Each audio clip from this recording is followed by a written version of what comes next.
नमस्कार।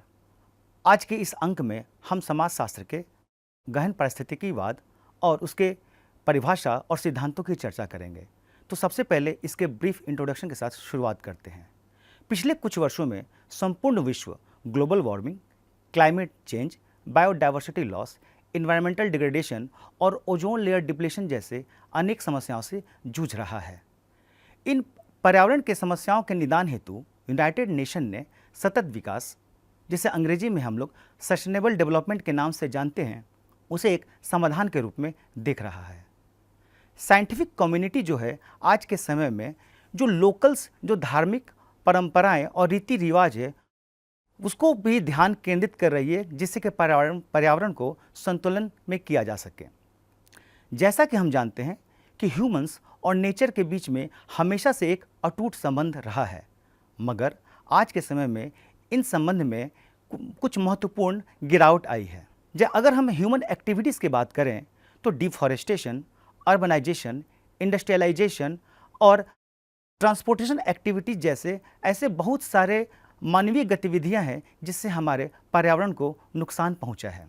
चूँकि इसके पीछे मानव है, ह्यूमंस हैं, तो आजकल ह्यूमंस के राइट्स, ड्यूटीज़, प्रिंसिपल और मोरल वैल्यूज़ की चर्चा दिन प्रतिदिन बढ़ती जा रही है। पर्यावरण को संरक्षण और सेव करने हेतु लोगों के बीच में भी दिन प्रतिदिन रुचि और जागरूकता बढ़ती जा रही है। अगर हम देश और विदेश के पटल पर देखें तो हर रोज़ कहीं न कहीं कॉन्फ्रेंस और सेमिनार आयोजित किए जा रहे हैं, जहां पर अलग अलग पृष्ठभूमि के लोग वहां पहुंचकर अपनी राय रखते हैं कि पर्यावरण के आखिर नुकसान के क्या क्या कारण हैं और उसकी क्षति को कैसे कम किया जा सकता है या दूर किया जा सकता है। Governmental, non governmental organisations, community, academicians और पॉलिसी मेकर्स, ये सारे लोग भी पर्यावरण को संतुलित करने के लिए अपने अपने क्षेत्र में अहम योगदान दे रहे हैं। इसी क्रम में गहन पारिस्थितिकी, जिसे हम डीप इकोलॉजी के नाम से जानते हैं, यह एक तरीके से फिलोसफिकल और सोशल मूवमेंट है जो आज के समय में ह्यूमंस और नेचर के बीच में जो संबंधों में जो बदलाव हुए हैं उसकी चर्चा करता है, उसकी व्याख्या करता है और पर्यावरण को सेव और स्टेबल करने की बात करता है। अब हम डीप इकोलॉजी का आज के दौर में क्या रेलेवेंस है और क्या प्रासंगिकता है, इसकी चर्चा करेंगे। जैसा कि हम जानते हैं कि हमारा समाज जो है आज के समय में टेक्नोलॉजिकल और इंडस्ट्रियल बेस्ड है और इसके कारण मनुष्य और प्रकृति के बीच में जो संबंधों में बदलाव हुए हैं, डीप इकोलॉजी उसी की व्याख्या करता है। डीप इकोलॉजी जो कॉन्सेप्ट से यह पुरजोर तरीके से विरोध करता है किसी भी तरीके के इंडस्ट्रियलाइजेशन का, अर्बनाइजेशन का, कंज्यूमरिज्म का। डीप इकोलॉजी की व्यापकता का अंदाजा इस बात से लगाया जा सकता है कि इसमें ट्रेडिशनल इन्वायरमेंटलिस्ट ही नहीं बल्कि अलग अलग पृष्ठभूमि के लोग भी इसका प्रतिनिधित्व करते हैं। इसका संबंध केवल इकोलॉजिकल साइंस से नहीं बल्कि social science, social movement, education, ethics, religion, spirituality और इंडिजिनस नॉलेज सिस्टम के साथ भी है। जब इतनी सारी विचारधाराओं को लेकर के डीप इकोलॉजी कॉन्सेप्ट्स को समझा गया, बनाया गया है, तो यह काफ़ी ज़्यादा उत्साहवर्धक होता है। मगर इतनी सारी विचारधाराओं को एक सूत्र में स्थापित करना या इसमें सामंजस्य स्थापित करना काफ़ी ज़्यादा मुश्किल हो जाता है। उदाहरण के लिए अगर हम हाइडेगर के घटना विज्ञान और लियोपोल्ड के लैंड एथिक्स के बीच में कुछ संबंध बनाना चाहें तो काफ़ी ज़्यादा मुश्किल हो जाता है। विशेष रूप से यह जो डीप इकोलॉजी जो है यह फिलॉसफी के साइकोलॉजिकल पॉइंट ऑफ व्यू को भी समर्थन देता है जो घटना विज्ञान पर आधारित है। अब हम डीप इकोगलिज्म, जिसे हम लोग गहन पारिस्थितिकीवाद के नाम से जानते हैं, उसके बारे में समझेंगे। डीप इकोगलिज्म एक ऐसा वैचारिक आंदोलन है जिसमें मनुष्य को भी दूसरे जीवों की तरह इस प्रकृति का एक अभिन्न अंग माना गया है। मनुष्य को किसी भी जीव या प्राकृतिक संसाधन को नष्ट करने या हानि पहुंचाने का नैतिक अधिकार नहीं है। इसके अनुसार यह ह्यूमंस किसी भी तरीके के ह्यूमन सेंटर्ड अप्रोच के बजाय इकोलॉजिकल सेंटर्ड अप्रोच की व्याख्या करता है। अर्नेनेस ने डीप इकोलॉजी के संदर्भ में भारतीय संस्कृति और सभ्यता को भी काफ़ी ज़्यादा समर्थन दिया है। उनके अनुसार वो जो अर्नेनेस हैं महात्मा गांधी के दिए गए एक वाक्य जिसमें कहा गया है कि self realisation is the key to bio conservation, मतलब आत्मबोध ही पूरे जैवमंडल के समतावाद की कुंजी है। ऐसी डीप इकोलॉजी की भी मान्यता है। अगर हम भारतवर्ष की बात करें तो पिछले वर्षों में काफ़ी ऐसे पर्यावरणविद हुए हैं जिन्होंने प्रकृति को संरक्षण करने के क्षेत्र में काफ़ी अहम योगदान दिया है। उनमें अमृता देवी बिश्नोई का नाम अमर है। एक कहानी आप सबके सामने मैं प्रस्तुत करना चाहूँगा। 17वीं शताब्दी में जोधपुर के महाराजा ने अपना महल बनवाने के लिए खेजड़ी के गांव में पेड़ों को काटने के लिए आज्ञा दी अपने सैनिकों को। पेड़ों की रक्षा करने के लिए अमृता देवी बिश्नोई जाकर के पेड़ों से लिपट गई और ऐसा करने से उनको अपने प्राणों की आहुति देनी पड़ी। यही नहीं, लगभग बिश्नोई समाज के 362 लोगों ने अपने प्राणों की आहुति दी पेड़ों की रक्षा करने के लिए और प्रकृति की रक्षा करने के लिए। अगर हम आज के दौर में देखें तो बहुत सारे ऐसे पर्यावरणविद हुए हैं जो अपना अहम योगदान दे रहे हैं। उनमें से सुंदरलाल बहुगुणा, MC मेहता, राजेंद्र सिंह, विजय जरदारी, जादव प्यांग और मेधा पाटकर जैसे लोग शामिल हैं। अगर मैं राजेंद्र सिंह की बात करूं तो राजेंद्र सिंह को हम लोग वाटरमैन ऑफ इंडिया कहते हैं। वो नदियों को रिजुवेनेट करने की बात करते हैं। नदियों को पुरानी अवस्था में जैसे नदियां थी उनको उस अवस्था में लाने की बात करते हैं। अब हम ये समझने की कोशिश करेंगे कि डीप इकोलॉजी का रिलीजन्स या उनके धार्मिक मान्यताएं या परंपराएं या रीति रिवाज है, उनके साथ इनका क्या संबंध है। जैसा कि हम जानते हैं पूरे विश्व भर में अनेक प्रकार के धर्म हैं और उन धर्मों में ऐसी मान्यताएं हैं जिससे ये दिखता है कि कैसे हमारे पर्यावरण को, प्रकृति को सेफ या संतुलित किया जा सके। अगर हम सबसे पहले हिंदू धर्म की बात करते हैं तो हिंदू धर्म में ये कहा गया है कि जितने भी जीव जंतु हैं उनकी उत्पत्ति ब्रह्मा से हुई है। अगर हम धार्मिक ग्रंथों की बात करें तो जितने भी वेद, पुराण, उपनिषद, रामायण और महाभारत जो है वो इन्वायरमेंटल एथिक्स की बात करते हैं। दूसरे जीवों और प्रकृति के साथ मनुष्य को कैसे रहना चाहिए इसकी बात करते हैं। देव स्थिति में यहाँ तक कहा गया है कि जब तक पर्वत, पहाड़, नदियाँ, झरने, जंगल और पौधे हैं तब तक मनुष्य का विनाश नहीं हो सकता, उसका अस्तित्व खत्म नहीं हो सकता। और अथर्ववेद में तो सस्टेनेबल डेवलपमेंट, सतत विकास तक की बात कही गई है। अगर इस्लाम धर्म को देखें तो इस्लाम में भी धरती और आकाश को अल्लाह की अमानत बताया गया है और जो मनुष्य है, जो ह्यूमन्स है, उसको खलीफा की संज्ञा दी गई है जिसका काम इसका केयर करना है और प्रोटेक्शन करना है। अगर हम बौद्ध धर्म को देखें तो बौद्ध धर्म में भी ऐसी व्याख्या की गई है कि जितने भी जीव जंतु हैं, जितने भी प्रकृति के कंपोनेंट्स हैं, उन सबको करुणा और सद्भाव के रूप में देखना चाहिए और हमें अपना सादा जीवन बिताना चाहिए और यह भी सस्टेनेबल डेवलपमेंट को प्रमोट करता है। जैन धर्म तो यह कहता है अहिंसा परमो धर्म, मतलब हमें जीवों की हत्या नहीं करनी चाहिए, हमें रक्षा करनी चाहिए और हमें उस हर प्रैक्टिस से दूर रहना चाहिए जिसमें हम वेस्ट को जनरेट करते हैं, प्राकृतिक संसाधनों का दोहन करते हैं। अगर हम इंडियन कल्चर्स की बात करें तो हमारे इंडियन कल्चर्स में हमेशा से ऐसा देखा गया है कि यहाँ के जो लोग होते हैं वो प्रकृति की, जीव जंतुओं की पूजा करते हैं। अगर हम देखें तो देवी और देवताओं के बहुत सारे जो वाहन हैं वो कोई ना कोई पशु है, पक्षी हैं। इसी वजह से गाय, सिंह, हंस, चूहा, ऐसे न जाने कितने जीव जंतु जो हैं वो देवी देवताओं से एसोसिएटेड हैं। हम लोग पेड़ों की पूजा करते हैं, जंगलों की पूजा करते हैं, पर्वतों की पूजा करते हैं और ये इनडायरेक्टली यह बताने की कोशिश करता है कि हमें कैसे इन्वायरमेंट को कंजर्व करना है। और जब हम पीपल, बरगद, आंवला और तुलसी के पेड़ों की पूजा करते हैं तो इनडायरेक्टली हम उन्हें कभी बर्बाद, नुकसान नहीं पहुंचाते, उन्हें काटते नहीं। ये कंजर्वेशन को दिखाता है। अब हम डीप इकोलॉजी के प्रमुख सिद्धांतों की चर्चा करेंगे और ये सिद्धांत मुख्यतः 8 हैं और वह 3 बातों पर निर्भर करता है। पहला, इंट्रिंसिक प्रॉपर्टीज ऑफ नेचर, दूसरा बायोडाइवर्सिटी और तीसरा ह्यूमन सेंटर्ड अप्रोच के बजाय इकोलॉजिकल सेंटर्ड अप्रोच को मानव के लोगों के बीच में बढ़ाना।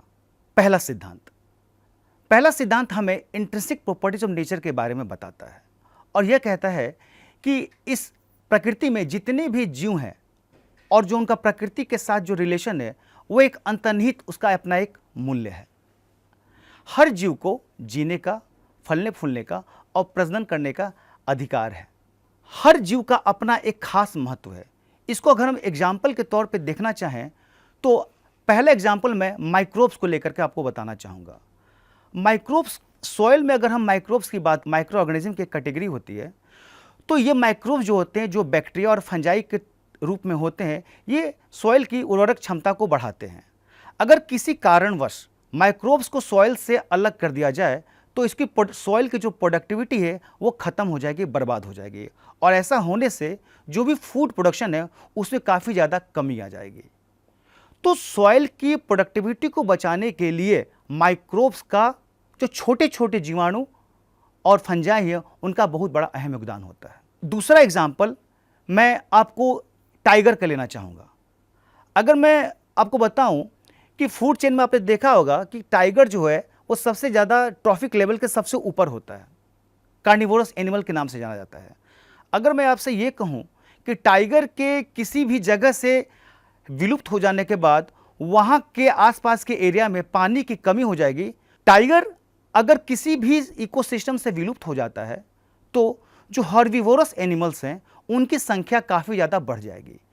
और जब हर्बीवोरस की संख्या बढ़ जाएगी तो जो जितने भी पेड़ पौधे और फॉरेस्ट्स हैं या ग्रासेज हैं वो ख़त्म हो जाएंगे, वो कंज्यूम कर लिए जाएंगे उन हर्बीवोरस एनिमल्स के द्वारा।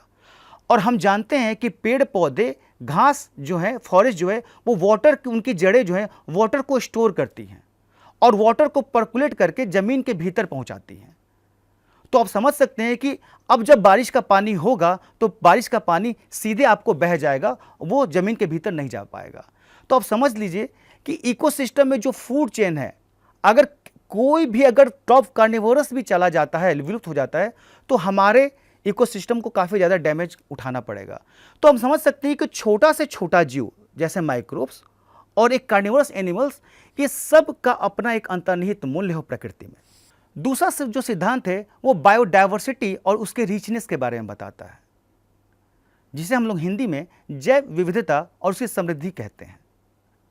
अगर मैं बायोडायवर्सिटी को डिफाइन करूं तो इसे हम कह सकते हैं कि variety of different life forms on the earth, मतलब अलग अलग तरह के जीव जंतु जो पाए जाते हैं इस पृथ्वी पर, उसे हम लोग बायोडायवर्सिटी कहते हैं। अगर मनुष्य का भी एग्जाम्पल लूँ तो हमारे बीच जो मनुष्य की जो प्रजाति है, स्पीसीज है, अगर देखेंगे हर मनुष्य एक दूसरे से अलग है, और ये जो अलग है ये बेसिकली डाइवर्सिटी के कारण ही हो पाया है।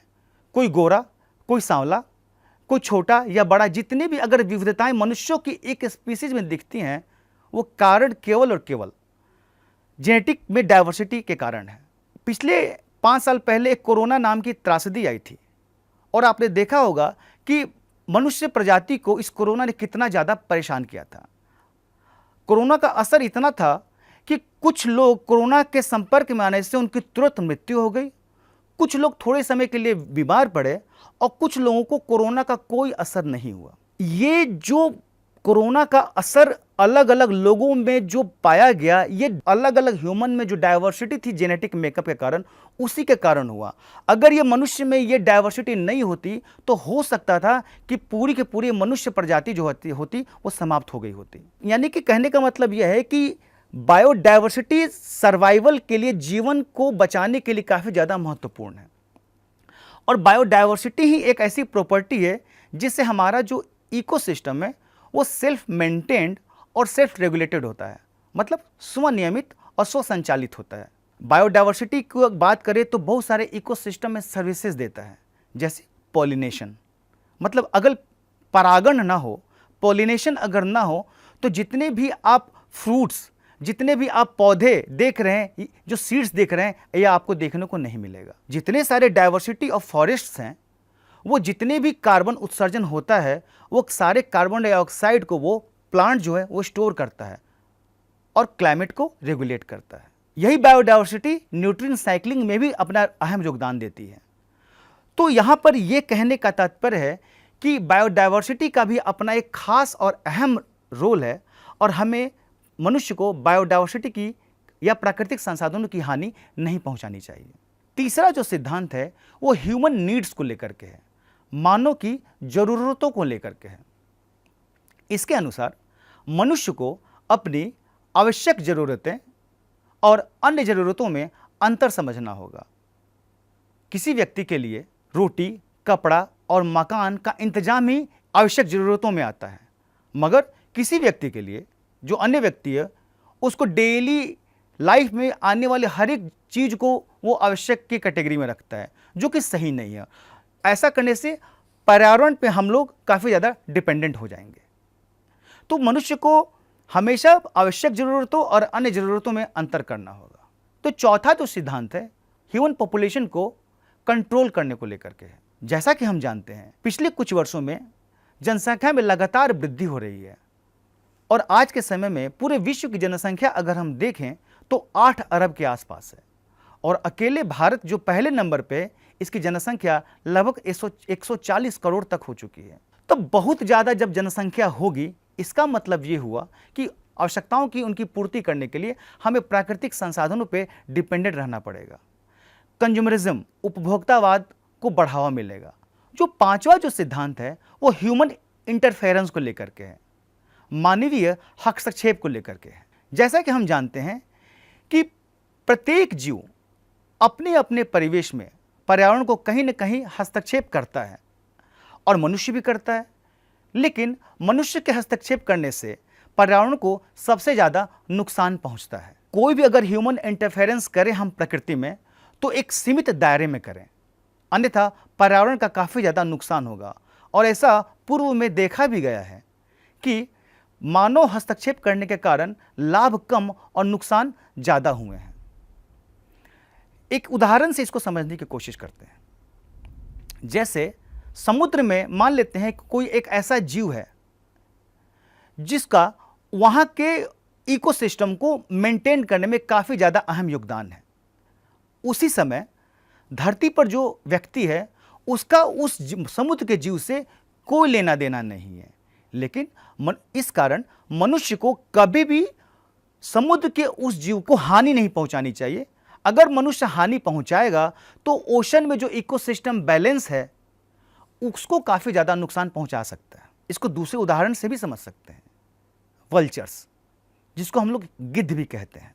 जैसा कि हम जानते हैं गिद्ध जो है वो पर्यावरण को क्लीन करने के लिए जाना जाता है, साफ सुथरा रखने के लिए जाना जाता है। यह जितने भी डेड एनिमल्स होते हैं, सड़े गले एनिमल्स होते हैं, मांस, उनका भक्षण करके पर्यावरण को साफ सुथरा रखता है। मगर वेटनरी साइंस में एक ड्रग हुआ जिसका नाम डाइक्लोरोफेनक था और वह जो ड्रग था वो इस प्रजाति के लिए, जो गिद्ध की प्रजाति है, उसके लिए टॉक्सिक की तरह हुआ। और किसी खास जगह पर ऐसा हुआ कि एक समय गिद्धों की संख्या में काफ़ी ज़्यादा कमी आ गई और वो विलुप्त हो गए। और ऐसा होने से उस एरिया में काफ़ी ज़्यादा गंदगी हो गई, बहुत ज़्यादा पोल्यूशन फैल गया, वाटर और एयर पोल्यूशन काफ़ी ज़्यादा फैल गया।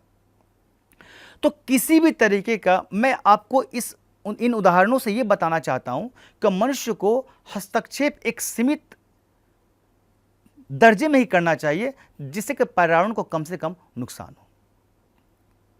जो छठा जो सिद्धांत है वो पॉलिसी फॉर्मुलेशन को लेके है। जैसा कि हम जानते हैं समाज और प्रकृति के बीच में संबंध जो है वो दिन प्रतिदिन बदलता जा रहा है, क्योंकि हमारा समाज बदलता जा रहा है। तो बदलते हुए समाज के लिए लोगों के बीच में नई सोच, नए थॉट्स, नए आइडियाज को लेकर के नीति बनाने की जरूरत है। और यह जो पॉलिसी लोगों के बीच में होनी चाहिए यह सोशल, इकोनॉमिकल और टेक्नोलॉजिकल आइडियाज को लेकर के होनी चाहिए। सातवां जो सिद्धांत है वो बिहेवियरल चेंज को लेकर के है। इसमें यह कहा गया है कि मनुष्य को सादा और सरल जीवन बिताना चाहिए, कम से कम वेस्ट को जनरेट करना चाहिए और वस्तुओं की क्वांटिटी पर ना ध्यान दे करके लाइफ को और समृद्ध और सुखी बनाने पर ध्यान देना चाहिए, खुश रहना चाहिए। ऐसी चीज़ों को हमें व्यक्त करना चाहिए जिससे पर्यावरण को कम से कम नुकसान पहुंचा सके। आठवां सिद्धांत हमें यह बताता है कि ऊपर बताए गए जो व्यक्ति सातों सिद्धांतों से अपनी सहमति रखता है वो डायरेक्टली और इनडायरेक्टली, प्रत्यक्ष या अप्रत्यक्ष रूप से वो सारे कार्य करने चाहिए जिससे प्रकृति को संतुलित किया जा सके। यह सिद्धांत पब्लिक अवेयरनेस को भी बढ़ावा देता है जिसमें लोगों के बीच में यह जागरूकता बढ़े कि प्रकृति को किस तरीके से संतुलित और सेव किया जा सके, बैलेंस किया जा सके। यह ह्यूमन के प्रायोरिटी के बारे में बताता है कि मनुष्य को कब करना चाहिए, क्या करना चाहिए, कितना करना चाहिए, क्या नहीं करना चाहिए, इन सब चीज़ों के बारे में यह जो सिद्धांत है बताता है। तो जैसा कि मैंने आपको बताया कि डीप इकोलॉजी के 8 सिद्धांत हैं, जिसमें हमने intrinsic properties of nature, biodiversity and richness, human needs, human interference, human population और पॉलिसी फॉर्मुलेशन, बिहेवियरल चेंज, इन 7 सिद्धांत है उसके बारे में बात की। और इसका मुख्य उद्देश्य यह है, गहन पारिस्थितिकी के सिद्धांतों का मुख्य उद्देश्य यही है कि पर्यावरण को संतुलित किया जा सके, स्टेबल किया जा सके और इसको नुकसान कम से कम किया जाए, प्राकृतिक संसाधनों का कम से कम दुरुपयोग हो, वेस्ट को मिनिमाइज किया जा सके। ये सारी चीज़ें डीप इकोलॉजी का एकमात्र मूल मंत्र है। अब हम इस अंक के उस पड़ाव पर पहुंच चुके हैं जहां पे हम इस अध्याय के बारे में निष्कर्ष की बात करनी है। इस अध्याय में हमने यह पढ़ा कि हर एक जीव का अपना एक इंट्रिंसिक वैल्यू होता है, अंतर्निहित मूल्य होता है, और मनुष्य को अपनी आवश्यकताओं की पूर्ति करने के लिए किसी भी जीव या प्राकृतिक संसाधन को नष्ट करने का नैतिक अधिकार नहीं है, और हर तरीके के ह्यूमन इंटरफेरेंस से मनुष्य को बचना चाहिए। यह डीप इकोलॉजी का जो कॉन्सेप्ट है, गहन पारिस्थितिकी का जो मूल मंत्र है, यह सस्टेनेबल लाइफ स्टाइल, सादा जीवन बिताने को प्रेरित करता है।